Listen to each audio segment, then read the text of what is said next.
Fala galera, tudo bom? Boa noite, estamos aqui para a nossa terceira aula da jornada dos fundos imobiliários. Estamos já desenvolvendo esse assunto desde segunda-feira e hoje a gente vai tratar de tipos de contrato, tipos de ativo, tipos de inquilino. A gente vai falar também sobre os riscos do mercado imobiliário, uma coisa importante. Uma vez que quando a gente fala de renda variável, a gente não está garantindo nenhum tipo de retorno. A gente está fazendo uma reflexão sobre o potencial de retorno e o potencial de risco, beleza? Galera, hoje a gente atrasou 20 minutos aqui a nossa live. Tchuri teve dor de barriga antes de fazer aqui o evento, né? Então, a natureza, ela comanda sempre, beleza? Também estou aqui na presença ilustre de um maestro, Murilão, beleza? Veio aqui em casa, veio a live ao vivo. Acabou de fazer a maestria aí, veio diretamente de Cuiabá para o Rio de Janeiro. Galera, vamos começar falando aqui sobre esses assuntos. A gente já falou sobre alguns assuntos, então eu vou dar uma recapitulação aqui para quem não acompanhou as duas primeiras lives. Quero saber de você aí, você acompanhou as duas primeiras lives? Viu elas ao vivo ou pelo menos viu a gravação? Lembrando, a gente vai deixar todas essas lives gravadas aqui para todo mundo que quiser revisitar o conteúdo, ter a oportunidade de continuar aprendendo. Eu tô aqui entregando o ouro de verdade, não tô segurando nada e eu quero que você aprenda para que você faça a tua renda passiva, comece a construir o teu plano de liberdade financeira, beleza, galera? Seguinte, a gente já falou aqui sobre os segmentos de fundos imobiliários, a gente falou sobre os segmentos de fundos imobiliários de desenvolvimento, que são aqueles mais parecidos com as incorporadoras que a gente encontra na Bolsa. A gente falou sobre os fundos imobiliários de renda, aqueles que são de tijolo, e aí os aluguéis são distribuídos para os cotistas desses fundos imobiliários. E a gente também tem os fundos imobiliários de papel, que têm ativos lastreados no mercado imobiliário, mas basicamente esses fundos têm LCIs, que são letras de créditos imobiliários, e os CRIs, que é o certificado de recebível imobiliário, beleza? O que quer dizer isso? Esse CRI? Esse CRI, na verdade, galera, assim, a construtora originou lá uma dívida, e essa dívida ela pode ser negociada, ela tem um retorno, e isso aí é um tipo de investimento. Quando a gente coloca tudo isso num fundo imobiliário de papel, a gente acaba tendo uma maior rentabilidade, mas esses títulos também são marcados a mercados. Beleza, galera? Então, a gente viu também alguns outros segmentos dentro do mercado de fundos imobiliários de tijolo. A gente falou de lajes corporativas, falamos de agências bancárias, falamos de shoppings, falamos de fundos imobiliários de logística, falamos também de alguns fundos imobiliários que detêm imóveis que servem de campos universitários e hospitais. Falei da minha reticência com relação a investir em hospitais, porque eu acho que no Brasil nenhum juiz vai mandar um hospital sair de um imóvel caso ele fique inadimplente. Então você tem que levar em conta também esse risco moral que existe, né? E eu não sou esse tipo de pessoa que gostaria também de excluir, tirar a gente no leito de morte porque não pagaram aluguel. Vocês estão vendo aí o que a gente está vivendo em termos de crise sanitária no Brasil, beleza? Galera, quero saber aí se o áudio e vídeo está ok, se vocês estão vendo a tela pixelando alguma coisa aí, me diz, dá esse feedback que eu quero entender como que está a experiência de vocês que estão aí. Vamos aproveitar também, chamar mais 3 pessoas para essa live, ver se eles estão interessados em aprender realmente como você vive de renda na Bolsa de Valores. Lembrando, os fundos imobiliários são a melhor porta de entrada para renda variável, porque eles realmente entregam um retorno muito superior ao risco que a gente corre, e isso é melhor na média do que as ações também. Mas eu já me posicionei aqui também falando que se você souber identificar as melhores ações, eu ainda prefiro investir em ações no final das contas, tá? Só que ter essa diversificação é super importante para o teu portfólio, super importante para a tua carteira, mas você não deve ignorar as diversificações em dólares. E lembrando, a gente pode investir também em imóveis nos Estados Unidos, que são os REITs. REITs é uma sigla que significa Real Estate Investment Trust. muito parecidos com os fundos imobiliários, mas lá eles têm características um pouco diferentes. Lá, por exemplo, eles podem emitir dívidas, coisa que os fundos imobiliários não podem, beleza? Lembrando, os fundos imobiliários são obrigados a distribuir 95% do seu lucro caixa por semestre em forma de proventos, dividendos esses que têm isenção de imposto de renda para todos os investidores pessoa física que detêm menos de 10% de um fundo imobiliário, e esse fundo imobiliário ele tem que ter pelo menos 50 cotistas, beleza, galera? Então, já fizemos aí a recapitulação dos temas que a gente tratou nos últimos 2 dias, falamos também do 15º, do 14º, do 13º até o 6º maior fundo imobiliário do Brasil. Hoje a gente vai falar dos 5 fundos imobiliários de maior valor de mercado dentro do mercado brasileiro.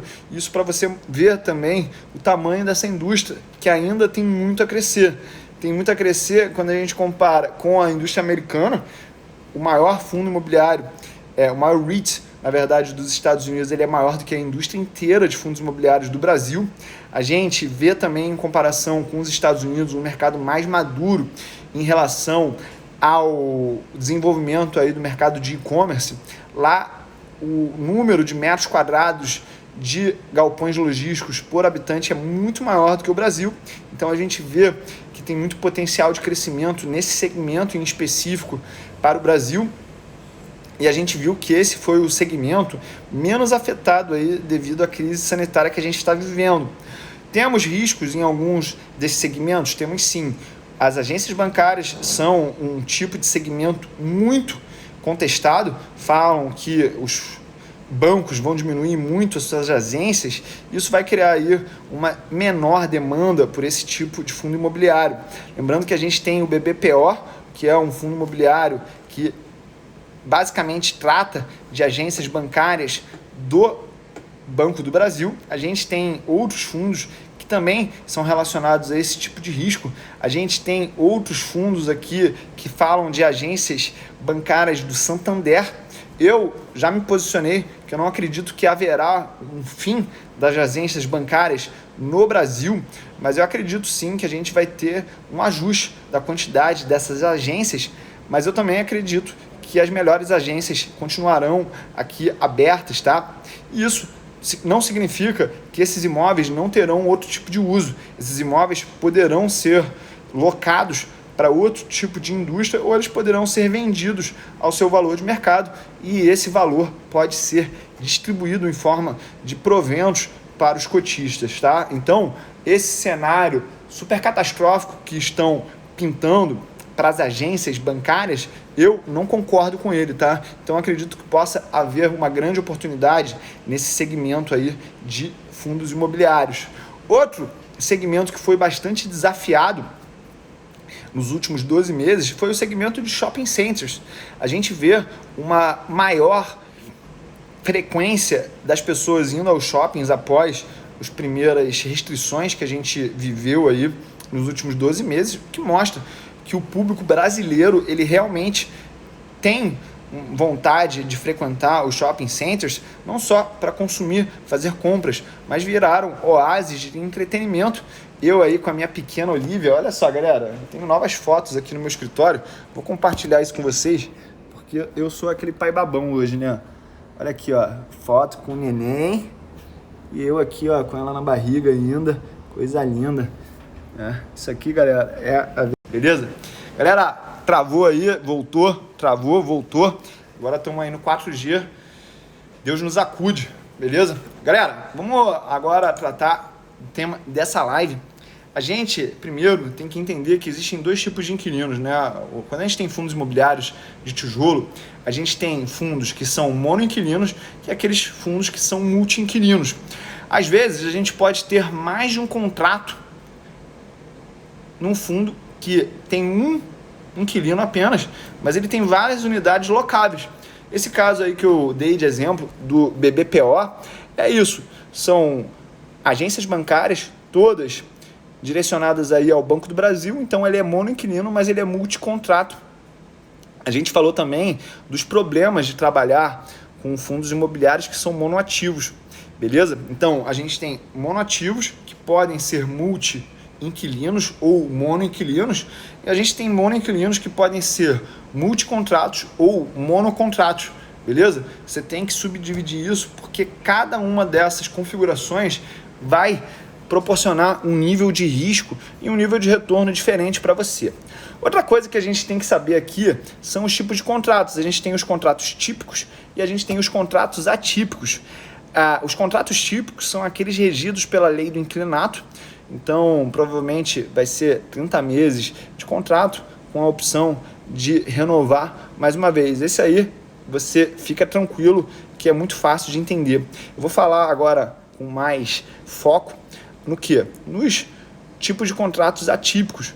Vamos imaginar aqui então que a Ambev queira fazer um novo galpão logístico, uma área estratégica para ela. Só que ela não quer carregar esse imóvel dentro do seu balanço. Por quê?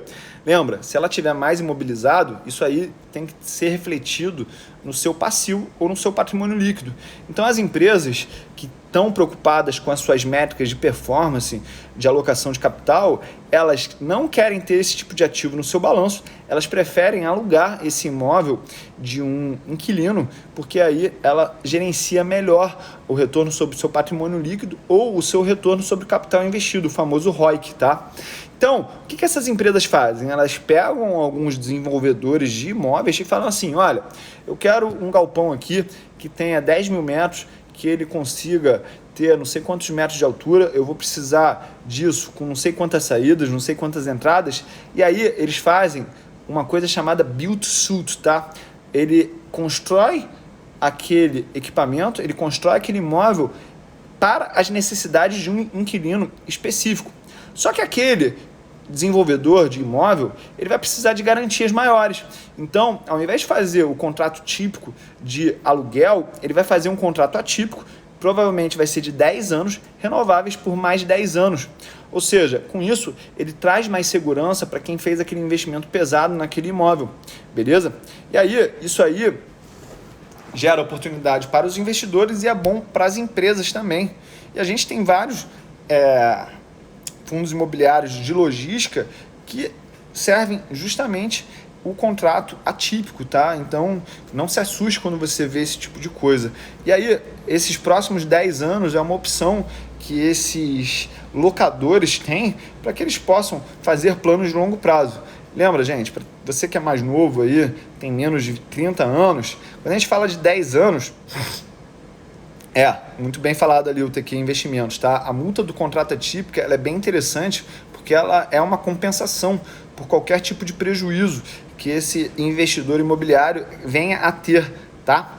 Olha aí, ó, o Projetos Exclusivos falou que ele é construtor e ele quer fazer build-to-suit, tá? Galera, isso aí é muito bom, porque normalmente essas empresas, como eu vinha falando, elas passam os primeiros 10 anos, e para quem tem 30 anos, acha que 10 anos é um prazo muito dilatado, é muito longo, mas na verdade, 10 anos passa assim, ó.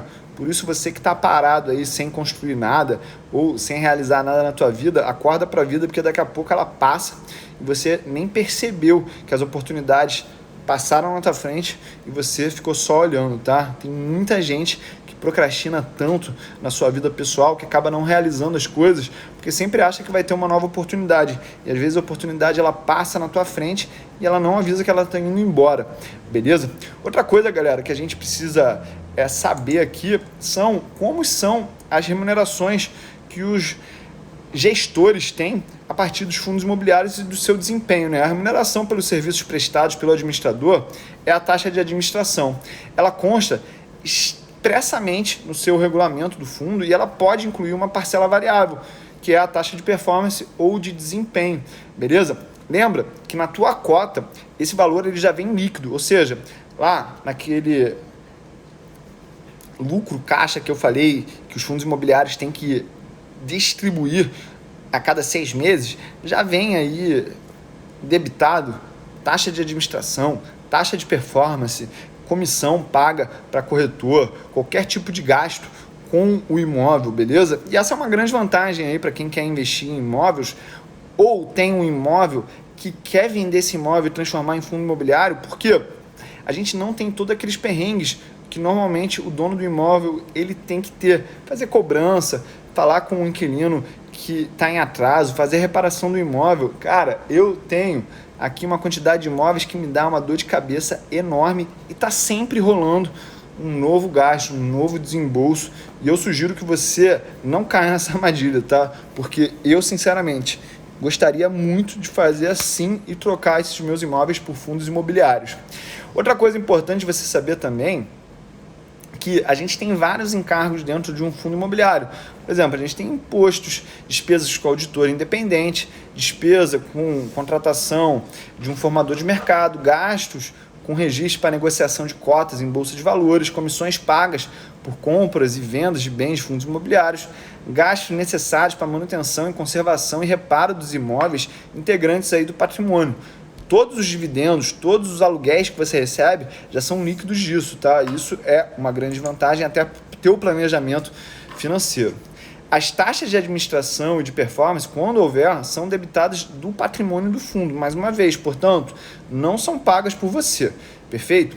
E aí, galera, vamos lembrar aqui de uma outra coisa importante dos fundos imobiliários, que são os tipos de retorno, né? A lei criou e estabeleceu que os fundos imobiliários eles têm a obrigação da distribuição desses rendimentos semestralmente, mas na prática eles acabam pagando isso aí mensalmente, tá?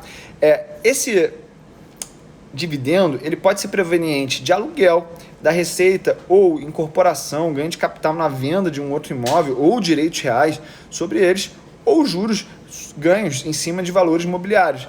É importante a gente destacar que esses rendimentos recebidos pelos cotistas, eles são isentos de imposto de renda, como a gente já falou, tá? Isso é uma grande vantagem também que a gente vê ao comparar com o teu imóvel. Normalmente as pessoas que têm imóvel, elas têm na pessoa física e aí pagam 27,5%, ou tem na pessoa jurídica, esse imóvel está numa empresa com lucro presumido e efetivamente sobre a receita ele acaba pagando aí coisa de 10% de imposto, tá? E aí, galera, vamos partir agora para falar sobre os 5 maiores fundos imobiliários que a gente tem no Brasil. E eu vou começar agora falando do XPlog. Uau, XPlog. XPlog aqui, deixa eu trabalhar com ele. XPlog, galera, ele vale 3 bilhões e 89 milhões de valor de mercado. Ele tem uma média de liquidez aí, compra e venda, de 8 milhões e 260 mil reais nos últimos 30 dias. A cotação dele fechou hoje em R$ 114, reais, apesar do seu patrimônio líquido estar em R$ 109,94. Ele participa em 3,27% do IFIX e a gente vai agora entender um pouco o que tem dentro desse imóvel, tá? Ele, pelo nome, é um fundo imobiliário de logística, tá? Ele teve um yield no último mês de 0,48% e nos últimos 12 meses esse dividend yield aí ficou em 6,04%. Ou seja, se você ainda quer ter aquele 0,5% de renda ao mês, talvez os fundos imobiliários entreguem essa resposta que você busca, tá? O XPlog, galera, é um fundo imobiliário do tipo tijolo, ou seja, a gente pode bater nele lá que ele tem algo por trás, beleza? E aí eles são investimentos que têm um potencial de valorização muito grande, como eu já disse antes. A gente aqui vai discutir um pouco sobre algumas características desse fundo, né? Ele tem aí uma taxa de administração de 0,95% ao ano, um mínimo de 25 mil reais, e ele tem uma performance de 20% do QCD do IPCA mais 6% ao ano, entendeu? Se a gente está recebendo 6% de dividendo, ou seja, se a cota valorizar acima do IPCA, que nos últimos 12 meses deu algo como 5,2%, a gente tem que pagar 20% do QCD isso de performance, tá?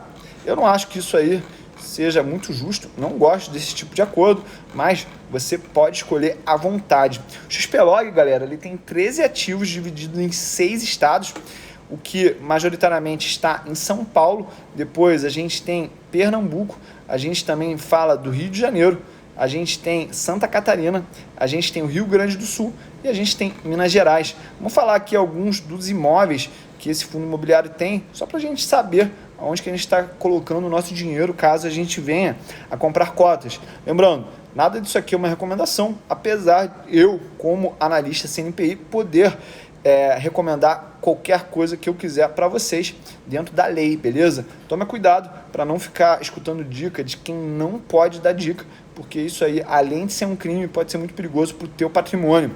Então, o XPlog, ele tem imóveis aí na rodovia do Bandeirantes, em Cajamar, tem na Vila Bertini, tem no Industrial Deeper, tem em Bom Jesus, em Ribeirão Preto, tem no Distrito Industrial Deeper, tá?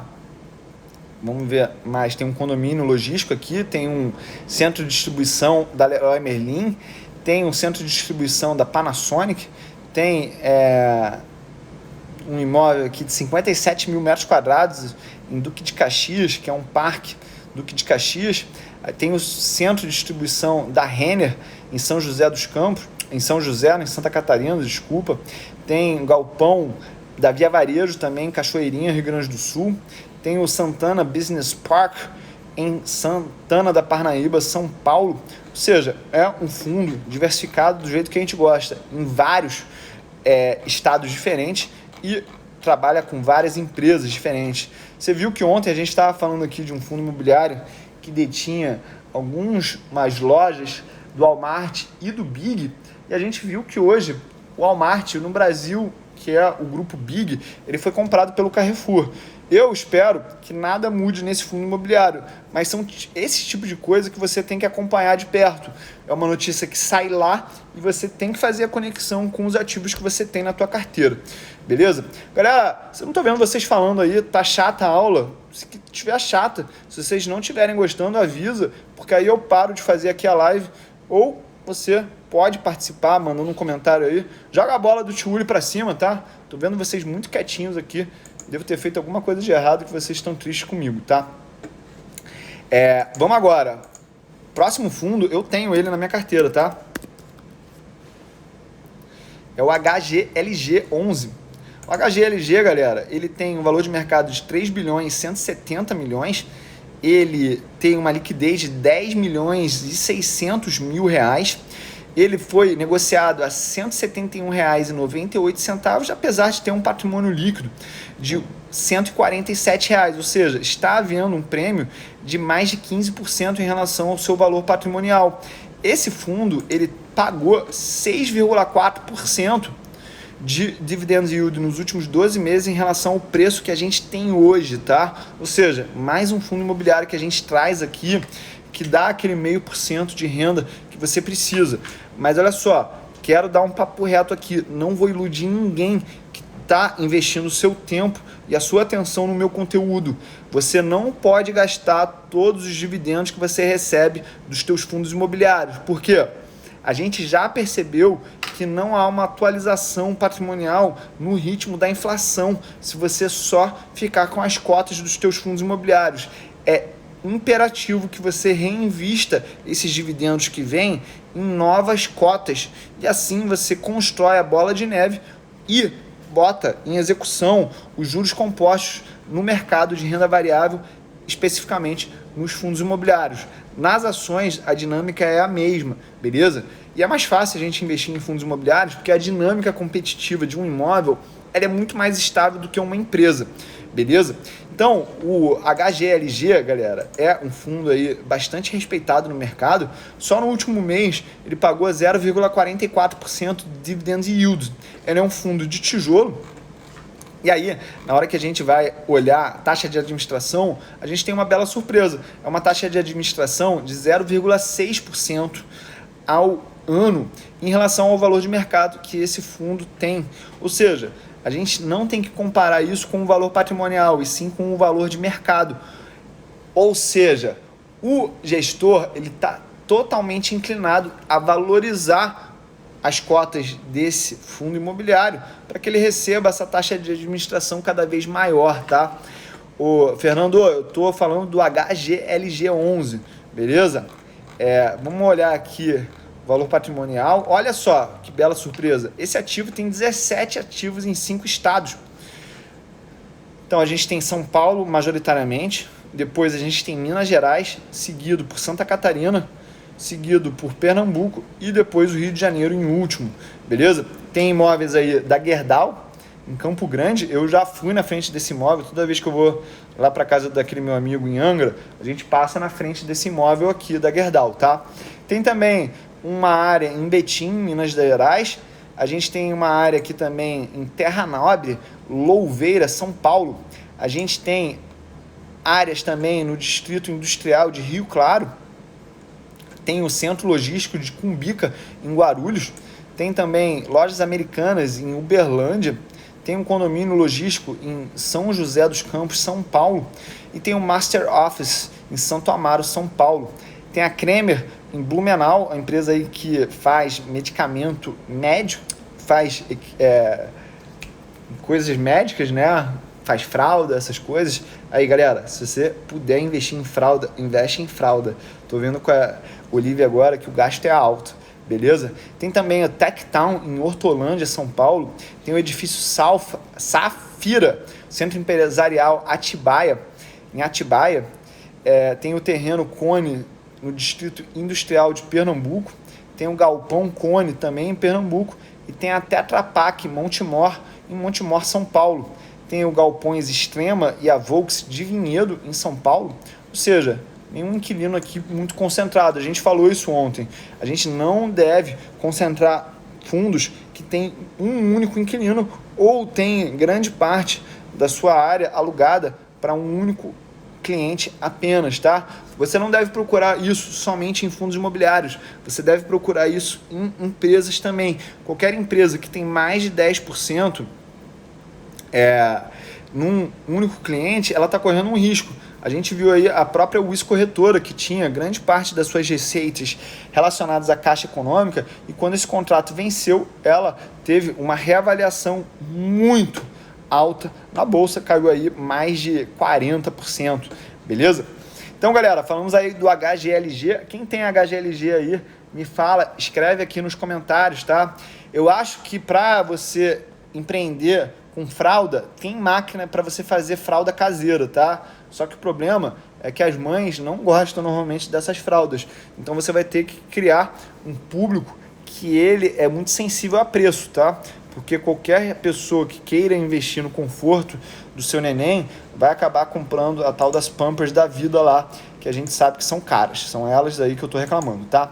O próximo fundo imobiliário que a gente vai falar aqui, galera, é o KNRI11. O KNRI11 é um fundo com valor de mercado de 3,4 bilhões de reais. Ele tem uma liquidez de 5 milhões de reais mensal. Ele tem um preço de fechamento aí no dia 24 de março de R$ 142,40, apesar de ter um valor patrimonial de R$ 156, beleza?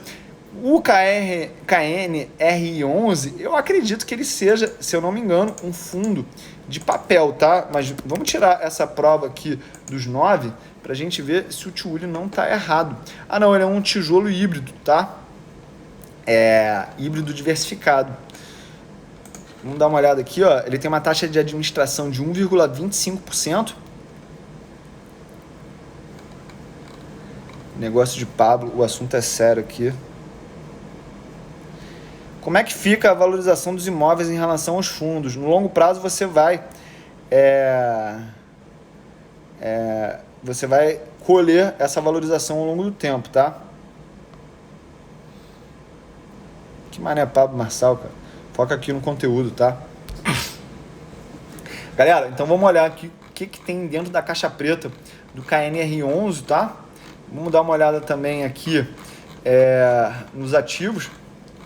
Ele tem 20 ativos em 3 estados, majoritariamente em São Paulo, quase 75% dos ativos estão em São Paulo, depois Minas Gerais e Rio de Janeiro. Isso aí é a metragem do fundo, galera. Ele tem uma vacância atualmente financeira de 11,75%, o que é uma coisa boa, ou seja, tem potencial de melhora e normalmente esse potencial de melhora ele vem acompanhado de um upside nas cotações. A vacância física está em 6,54%. O que leva a gente a pensar?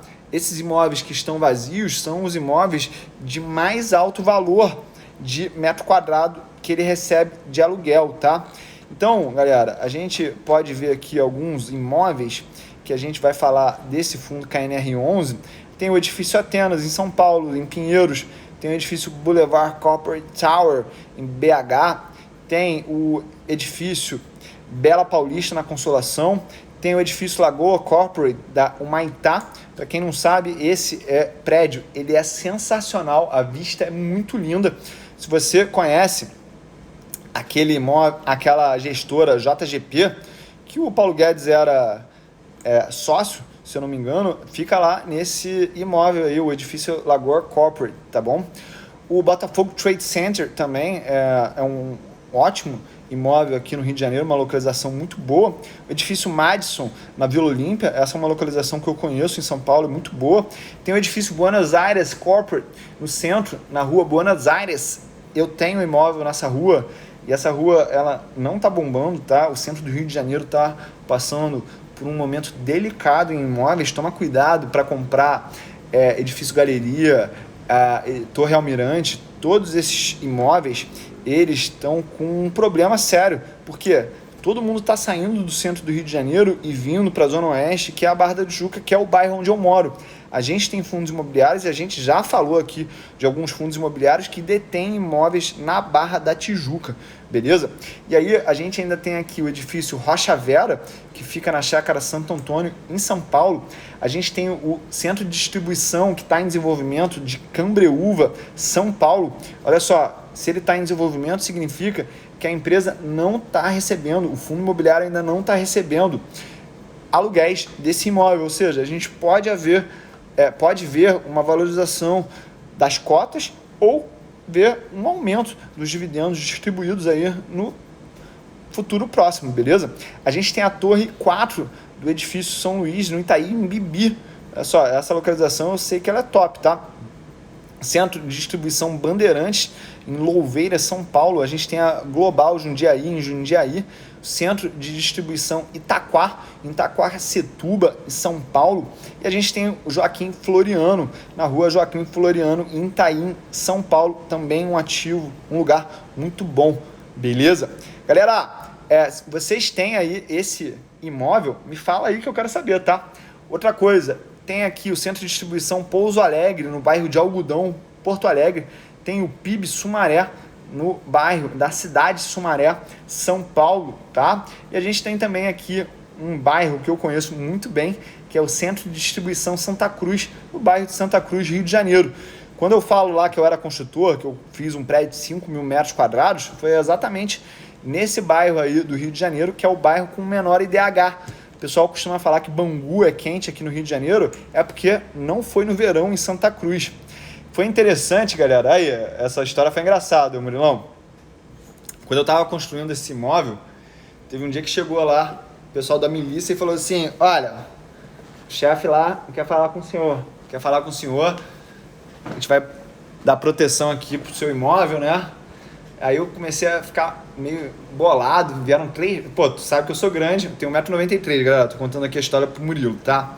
Vieram 3 caras do meu tamanho assim, me encurralaram num canto falando assim: patrão quer falar com o senhor, quer o arrego. Eu falei, bolado, porra, os caras vão me matar aqui, não sei o que lá. Aí sabe quanto que era o arrego, galera? Sabe quanto que era o arrego? R$100 por semana. Ou seja, mais barato do que se eu tivesse que botar um funcionário lá para tomar conta. Bizarro. E nunca... Aí, fiquei fazendo a obra lá durante 3 anos, nunca teve problema nenhum lá. Ou seja, porra, nem gosto de falar isso aqui, galera, mas às vezes tu tem que dançar o ritmo da música, tá? E isso pra ver qual que é a diferença entre você botar a mão na massa, fazer o imóvel, e às vezes você não precisa passar por esse tipo de constrangimento quando você bota o teu dinheiro já num fundo imobiliário que tem alta liquidez, tem todas as vantagens que a gente já falou nos últimos dias, só que a gente pode fazer tudo isso do ar-condicionado, né? Bem melhor fazer isso do ar-condicionado. Galera, vamos falar agora do próximo fundo imobiliário. Já falamos de 13 fundos imobiliários nos últimos 3 dias. Que trajetória, galera! E amanhã a gente vai falar sobre como avaliar um fundo imobiliário através de uma técnica de valuation que eu tenho certeza que você vai entender, então não deixe amanhã de participar da live, tá? A gente vai falar ainda hoje do KNCR11 e do Canip11, tá? Então você vê que essa gestora, a Kinea, que ela é do Itaú, ela detém os 3 maiores fundos imobiliários em valor de mercado, para a gente ficar tranquilo, tá? Então, o Kinea RI, ele tem um valor de mercado de 3 bilhões 700 milhões de reais, uma liquidez média nos últimos 30 dias de 5 milhões de reais, tá com uma cota valendo R$ 94, enquanto o valor patrimonial é de R$ 98. E a gente lembrou você ontem como que é feito a avaliação desse valor patrimonial, e a gente viu que isso é feito por pessoas assim como eu, assim como você. Então não leve muito a sério esses descontos e prêmios sobre o valor patrimonial, porque isso na verdade só está ancorado em premissas que esses avaliadores levaram em consideração na hora de determinar esse valor patrimonial, beleza? O dividend yield do KNR11, que a gente falou antes, foi de 5,53%, tá? Márcio Meca, a gente já falou sobre contratos típicos e atípicos no decorrer da live, mas ela vai ficar salva aqui para você não perder a oportunidade de aprender também, irmão. Então, falando agora do KNCR11, a gente teve um dividend yield de 3,94% nos últimos 12 meses, ou seja, não entrega aqueles famosos 0,5% ao mês que a gente sempre busca, mas ele deve estar te proporcionando uma maior segurança. Ou seja, às vezes, só olhar o dividend yield não é um bom norte, não é uma boa bússola para você que quer aprender a investir melhor o teu dinheiro, tá? Então, vamos botar aqui, conhecer melhor esse fundo, que é o KNCR11. Vou botar aqui no site do meu amigo Jacinto Santos e vamos entender tudo que há para entender sobre esse fundo imobiliário, tá? No último mês, ele teve um dividend yield de 0,28%. A gente pode achar que pouco, mas lembra, só esse retorno que a gente está tendo em dividendos, fora a valorização da cota, já é quase 2 vezes o valor da poupança aqui no Brasil. Reserva de emergência pode ser colocada em fundo imobiliário? Não, tá? Então não confunde essas coisas. Quando eu comparo a poupança com fundos imobiliários, a gente está falando de uma alternativa para você ter mais retorno, mas sim assumindo mais risco. Não compre nenhuma lorota aí que te conta na rua. Ah, você vai trocar esse investimento por aquele e não vai sofrer risco nenhum. Tudo tem risco, galera, mas a gente que é do mercado financeiro, a gente que quer gerar renda passiva e conquistar a liberdade financeira, a gente quer adquirir conhecimento para dominar as nossas finanças, dominar esses riscos sem perder o sono, tá? Vamos falar aqui, então, do KNCR11, finalmente aqui, para a gente não perder tempo. Ele é um fundo imobiliário do tipo papel, tá? Ou seja, tá recheado lá, basicamente, de CRIs, que são os certificados de recebíveis imobiliários. E aí a gente vai ter que analisar o que tem dentro desse fundo imobiliário. Para que a gente vai ter que abrir para analisar isso? Vai ter que abrir o relatório do fundo, né? Mas vamos deixar claro aqui que a taxa de administração ficou em 1,08% no atualmente, tá? Ou seja, a gente tem uma oportunidade aí de tendo o nosso dinheiro administrado, mas existe um custo para isso. Se você quiser economizar esse custo, como que a gente faz? Pô, daí tu vai ter que ter milhões de reais em patrimônio, tu vai ter que trabalhar, ter uma equipe, ter advogado, ter arquiteto, que nem eu tenho, para gerir as minhas empresas de imóveis, tá? Então, eu acho que é bem pago esse valor no caso dos fundos imobiliários. Dos investimentos, eu não concordo, beleza? Seguinte, galera, a gente tem aqui, ó, dentro do KNCRI, a gente tem uma alocação de 91,5% em CRIs e 8,5% em caixa, beleza? E aí, a alocação para o indexador aqui é a seguinte, 88% está em CDI, a gente tem 8,5% em Selic, 0,2% em IGPM e 2,8% em IPCA. Os setores mais relevantes que essa empresa, né, porque um fundo imobiliário é uma empresa com CNPJ, está 42% em lajes corporativas, 28% em shopping centers, 13% em construção civil, 4,1% em varejo, 3,8% em galpões logísticos e aí o setor petroquímico aparece lá em último por 0,4%, beleza? Lembrando, os alunos que são parte do Start Milionário receberam a avaliação desse fundo lá e vocês sabem, a gente avaliou esse fundo, falou na época que ele estava caro, ele na época estava por volta de 160, 170 reais e ele veio para o preço justo que a gente determinou. Então você não pode perder a aula de amanhã que eu vou ensinar na prática como a gente avalia os 5 principais fundos imobiliários do Brasil, tá? Vamos lembrar aqui, ó, as emissões que esse fundo de papel investe normalmente estão perto aí de 160% do DI, beleza? E a gente tem aqui alguns dos títulos dos ativos que esse fundo tem. Seguinte, é assim que você olha aqui, ó. Essa é a lista de ativos CRIs que a gente tem aqui, ó. Então aqui você tem a taxa de aquisição, você tem o indexador, você tem o emissor, você tem o percentual da carteira que esse fundo está alocado nisso. Você vê aqui, ó, coisas relevantes são 6%, 7%, 8%, mas nada muito concentrado em termos de risco, beleza? Tudo isso é importante que você analise ao longo da tua trajetória com aquele ativo, porque não existe essa história de comprar e largar. O buy and hold ele é feito com acompanhamento, beleza? Márcio Meca, você perguntou aí se essas informações eu tiro elas da Economática. Eu não tiro elas da Economática, elas são gratuitas para o cotista, beleza? Galera, um segundo só, que a minha mulher tá aqui mandando a mensagem para mim, tá?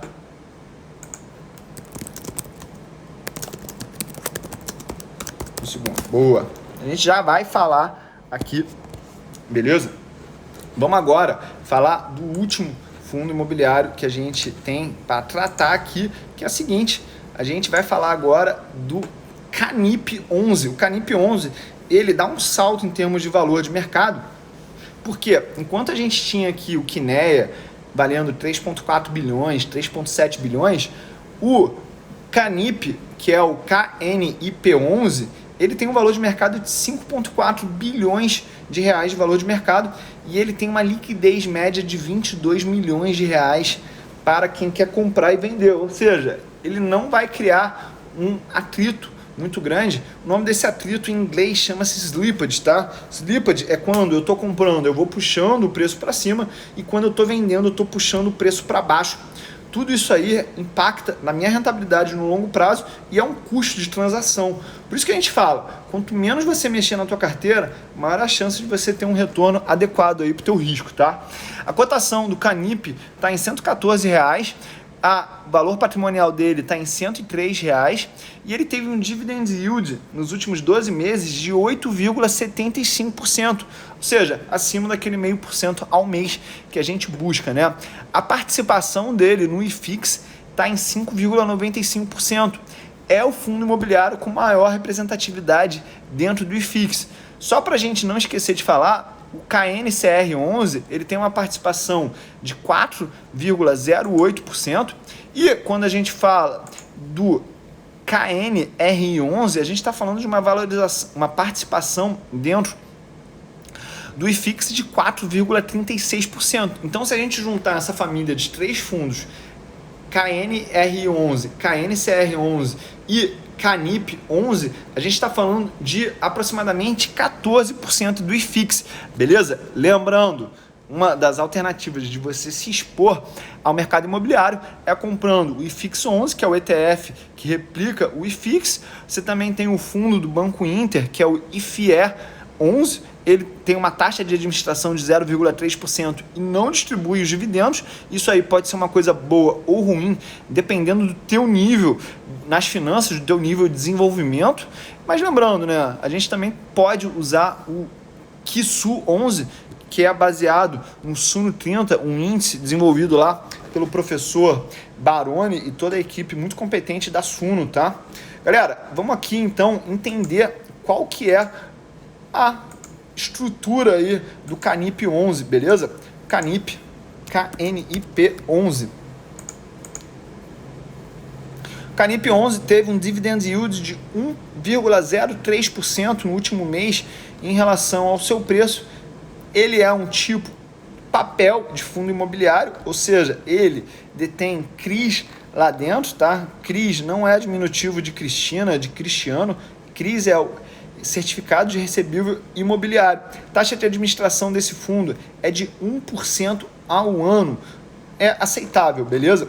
A gente vai ver também o relatório gerencial desse fundo. A gente vai entender aonde que ele coloca os seus investimentos. E se você quer se proteger da inflação, esse talvez seja um fundo importante para você. Ele coloca 83% do seu patrimônio em CRIs, ele tem 14,8% em caixa e ele tem 83% dessa carteira atrelada ao IPCA, que é o índice oficial de inflação medido pelo IBGE e levado em consideração pelo governo para remunerar os seus investidores aí que confiam, né?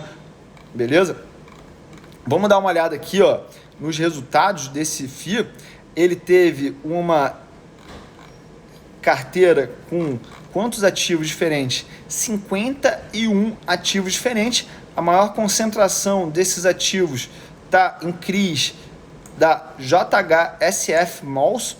Ele tem 5,6% de exposição a esse emissor em específico, e depois ele tem Lages na Faria Lima com 4,6% e 4,1%, e tem o Galpão Cajamar com 5,2% de representatividade, beleza, galera? Pessoal, a gente viu aqui muito conhecimento sobre fundos imobiliários, você conheceu os ativos. Eu acho que essa é a primeira coisa. É a primeira coisa que a gente tem que fazer ao querer se familiarizar com o mercado financeiro, conhecer os ativos, porque muitas vezes a gente acha que o ativo ele é uma caixa preta até o momento que a gente conhece ele. Se você for lá ver os meus stories hoje, você vai ver várias empresas que estão na bolsa, mas também estão no shopping center que a gente frequenta, ou seja, a bolsa ela tá na rua, quem não tá vendo é você, beleza? E por isso eu vou te chamar aqui para um evento que eu vou fazer a partir do dia 11 de abril, é a Rota da Riqueza. É um evento gratuito que eu vou fazer, que a gente vai falar intensamente sobre o mindset que você tem que ter para investir na bolsa, não só no Brasil, mas no exterior. Você não investir somente em ações, também em fundos imobiliários. A gente vai falar também sobre como identificar boas empresas e entender que nem sempre uma boa empresa é um bom investimento. A gente vai abrir tudo isso para você entender a fundo, tá? E lembrando, galera, eu não vou cobrar nada para entregar essa tonelada de conteúdo. Isso aí é um presente meu para vocês. E no dia 15 de abril eu vou fazer uma aula completa de opções, que eu vou falar sobre todas as possibilidades de ganho com o mercado em alta, mas também de proteção de patrimônio para quem quer pensar e ficar tranquilo. Bolsonaro, STF, qualquer problema você pode se proteger e isso não tirar a tua calma na hora de investir. E se você quer participar disso, você tem que pedir o link para mim no direct, tá? Lembrando, no dia 15 de abril a gente vai abrir apenas algumas vagas do Start Milionário, que é o meu treinamento completo que leva as pessoas do iniciante ao avançado nos investimentos. A linguagem, ela é bem básica, é para quem tem pouco dinheiro também, e eu tenho certeza que vai agregar muito, porque eu tenho 15 mil alunos e eles têm uma taxa de satisfação de 96%. Eu não falo isso, galera, porque eu quero me gabar, mas sim, isso é reflexo de todo o amor que eu tenho pelas pessoas que confiam no meu trabalho, mas também pelo assunto finanças e investimentos como um todo, beleza? Então eu vou te dar a oportunidade de, depois dessa live, vir aqui no meu direct e pedir o link para participar do evento A Rota da Riqueza. E já vou deixar claro aqui, eu já falei que no final da Rota da Riqueza a gente vai abrir vagas para o Start Milionário, mas eu me garanto, e é por isso que eu vou falar isso, você vai receber tanto conteúdo de valor lá, que para um gatilho mental, que é o da reciprocidade, você vai querer fazer parte do Start Milionário, não só por todo o conteúdo de valor que tem lá dentro, mas também por retribuição a todo esse conteúdo de valor que eu entrego para vocês aqui todo dia na internet, beleza? Beijo grande, a gente se vê amanhã às 6h20 da tarde, que eu vou ensinar vocês a fazer a avaliação de fundos imobiliários e a gente se vê aqui no direct, porque eu sei que você vai vir aqui, ó, buscar o link para participar da Rota da Riqueza. É só o começo e tamo junto.